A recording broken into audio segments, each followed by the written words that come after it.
Alright guys, now this is part two of part B.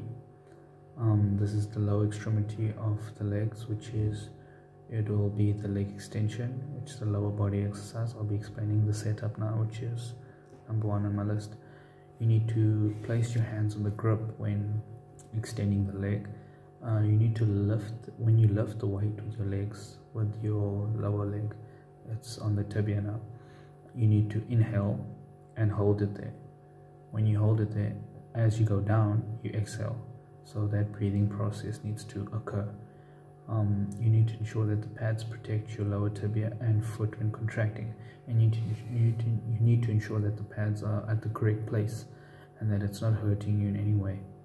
Now, the form and technique with this, you need to begin with the knees flexed and keep a neutral pelvis, and abdominals need to be contracting when this occurs. Your back needs to be bent, and your back is not supposed to be bent. It needs to be straight, and that you look forward when you doing the movement. You can look at your legs, but that will distract you from what's actually going on. Now, the benefits and advantages of a lower body exercise and the leg extension in particular. It reduces the risk of injury as you strengthen the lower part of your body, ensuring that it has a balanced equilibrium from the top and the bottom, so that you're able to have correct balance and movement and more mobility. The leg extension is also good for strengthening the patellar ligaments and the quadriceps, as well as the hamstrings.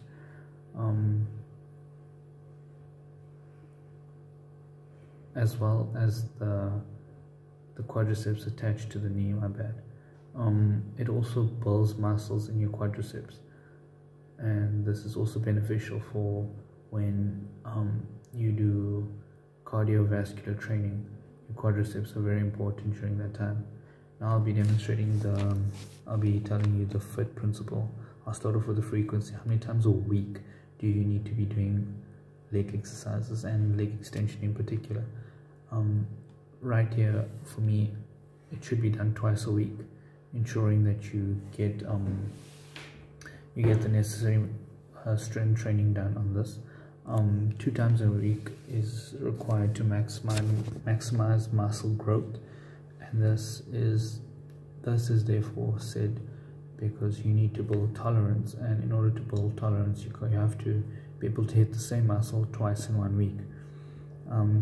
3 times a week could be a thing if you want to do more than what is necessary, and that is also beneficial, but you need to ensure that you have the correct amount of rest period for that muscle group in particular. Now, the intensity with this, the individual should be able to complete 10 repetitions at a 75% intensity level, and the repetitions should be balanced. The intensity will be beneficial for the maximizing of the quadriceps, so you need to balance out the reps with the intensity in order to have maximized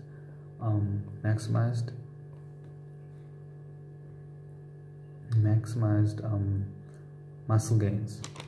Now, the type of exercise that this promotes is an open chain exercise, as the hands and the feet. It's an open as the hands and the feet are directly on the ground, but it has been used to lift a certain type of weight. As you can see over there, your hands and your feet will be used to lift that weight, while the lower part of your leg, if I can put it that way. So that is my setup right there. As you can see, it's on a mat. There's nothing around that could cause any harm. Now, the duration of this exercise should be between 15 to 20 minutes to maximize muscle gains and growth, and this person is still a beginner, as I chose this for my person, still a beginner, so 20 minutes should be the max they should be able to do. And as time goes on, they should build enough tolerance to increase that. But since I said they are a beginner, 20 minutes should be the maximum that they should be able to do this exercise for, and up until now. The immediate physiological effects or responses on the exercise: obviously the heart increases, the sweat glands may start dripping, because as you do higher intensity exercises, you start to sweat. The stroke volume increases, and the ventilation rate also increases.